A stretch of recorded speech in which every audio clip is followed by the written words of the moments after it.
Imagine um mundo nos primórdios da nossa civilização, do nosso desenvolvimento humano, onde não havia a escrita nem a leitura. E, portanto, o ser humano não registrava os seus conhecimentos e experiências para que ele pudesse, desse ponto de partida, evoluir para um próximo nível, um próximo degrau. E assim, ele também não registrava para as gerações futuras, para os povos em redor e derredor e próximos geograficamente, não registrava a cultura de um povo e tantas outras coisas ficavam perdidas na história pela falta do registro por meio da escrita e, por consequência, por meio da leitura. Foi quando o ser humano passou a desenvolver a habilidade da escrita e, por consequência, a habilidade da leitura, que se estabeleceu uma comunicação para além da comunicação verbal e não verbal entre as pessoas da época. E o ser humano, então, sem dúvida, deu um salto na evolução do desenvolvimento humano e do aprendizado, permitindo assim que as pessoas registrassem seus conhecimentos e experiências, passasse isso para as pessoas próximas ou distantes, para suas famílias e gerações, para povos, culturas e assim ao longo da história e permitisse que a civilização humana evoluísse do ponto de partida aonde um ou mais seres humanos aprenderam e registraram suas experiências e conhecimentos. Foi só então a partir da escrita e, por consequência, a partir da leitura que o ser humano potencializou sua capacidade de desenvolvimento humano e aprendizado.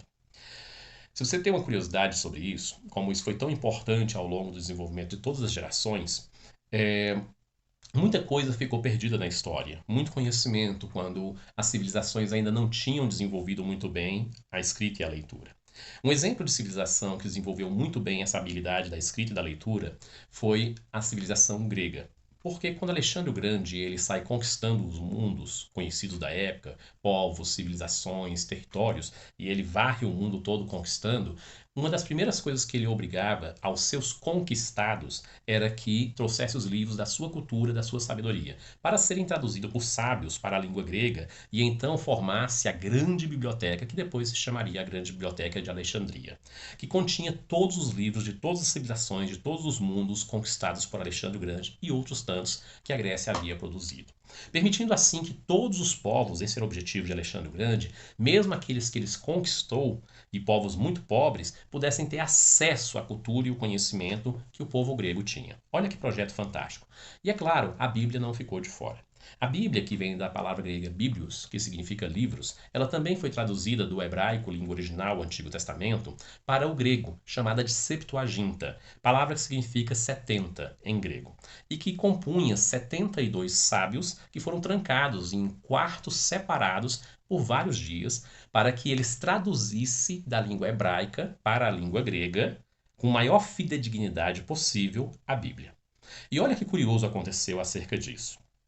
Esses sábios, mesmo estando em quartos separados, traduziram 72 versões iguais da Bíblia, do hebraico para o grego, então denominando-se a Bíblia Septuaginta.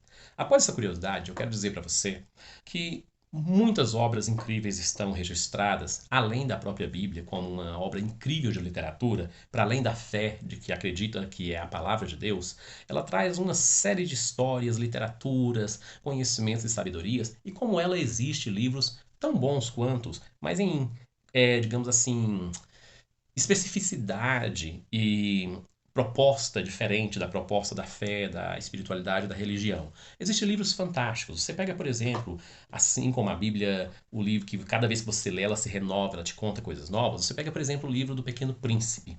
Ali você também tem uma história que conversa com você de cada vez de forma diferente. Eu não estou aqui querendo comparar, é claro, a Bíblia com o Pequeno Príncipe e com outros livros. São todas obras incomparáveis. E a Bíblia traz consigo um elemento de fé e de espiritualidade que ultrapassa a questão da leitura e da literatura como algo minimamente simples. Ela é de fato uma grande obra e eu considero um dos melhores livros que existe na humanidade, se não o melhor. Mas seguindo ainda, existem outros livros fantásticos que você vai encontrar para poder ler e desenvolver o seu conhecimento. Desde livros de autores que fazem um apanhado de conhecimentos das obras, ou das suas próprias experiências, ou dos seus aprendizados, ou de estudos científicos, ou de coisas que desenvolveram, ou de métodos e técnicas, ou mesmo literaturas, romances, poesias, livros de história que você vai achar incrível ler e poder nutrir a sua mente, a sua alma com os pensamentos, emoções e sentimentos que essas pessoas desejaram ali compilar, condensar, resumir, juntar como parte do conhecimento delas e da experiência delas, às vezes até de uma vida inteira, que você poderá em poucas páginas absorver tudo isso e se tornar uma pessoa maior e grande. Dizia um grande pensador, e atribui essa frase a ele, Isaac Newton, ele dizia que para que ele visse mais longe, ele estava apoiado em cima de ombros de gigantes, que vieram antes deles, a quais ele aprendeu e então pôde ver mais longe e evoluir. Assim é o ato da leitura e o desenvolvimento humano. Ele permite que você, ao ler um livro, qualquer que seja ele, você pegue toda a experiência e conhecimento daquela pessoa e traga para dentro de você, da sua mente, das suas próprias experiências. Junte tudo isso, condense, analise e desenvolva algo ainda maior. A leitura, sem dúvida, ela para além de conhecimentos, experiências e habilidades que podem ser desenvolvidas, ela é também um processo terapêutico fantástico. Porque quando você lê, você distrai a mente, você abstrai os pensamentos, as emoções, os sentimentos, você acrescenta novas ideias, você entra no mundo das ideias que Platão falou, que é esse mundo do conhecimento, esse mundo das experiências, esse mundo subjetivo, esse mundo metafísico que cada ser humano carrega dentro da sua alma.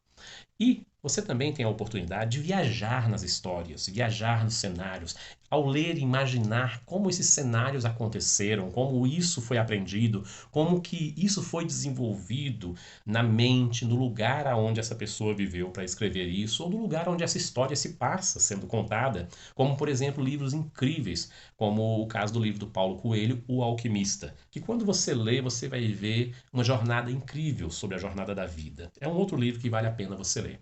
Existem outros livros fantásticos que não tem nem como você ler ele, digamos assim, correndo. Você precisa sorver, degustar tudo que está ali, como por exemplo o livro Profeta de Khalil Gibran, né? Esse livro ele é fantástico porque ele em pouco menos de 100 páginas, ou cerca de quase 100 páginas, ele fala de praticamente todas as coisas que a vida possui em reflexão e em forma de poesia, de maneira linda e suave que você deveria ler, sem dúvida. O primeiro capítulo é sobre o amor. E no YouTube tem inclusive divulgado muito com a voz da Letícia Sabatella e música de um grande instrumentista, o Marcos, onde ele toca no violino enquanto ela narra sobre o amor, o primeiro capítulo do livro.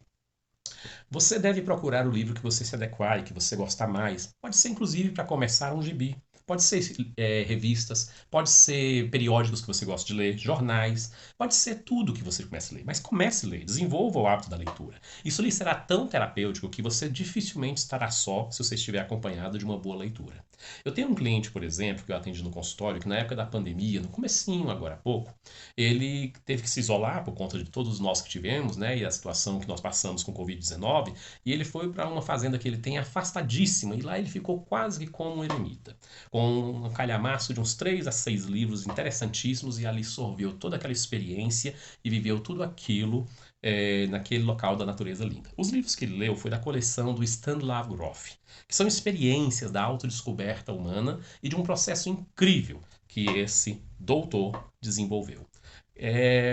Aqui eu acabei de citar um monte de livros bons, mas você pode escolher livros dentre a literatura, a poesia, livros técnicos, livros de aprendizado, até mesmo de autoajuda. Desde que você escolha a autoajuda que tem a ver com o momento que você precisa ser ajudado e, quem sabe, pegar aquelas experiências e tentar adaptar, se elas forem adaptáveis. Mas de qualquer maneira, leia, busque ler, desenvolva esse hábito. Pode ler em papel se você quiser, pode colocar um audiobook se você achar melhor, pode colocar livros que tem disponíveis nas plataformas para você ouvir, mas leia, ouça, aprenda. Desenvolva esse hábito. Ele será terapêutico e você nunca estará sozinho nesse momento de solitude.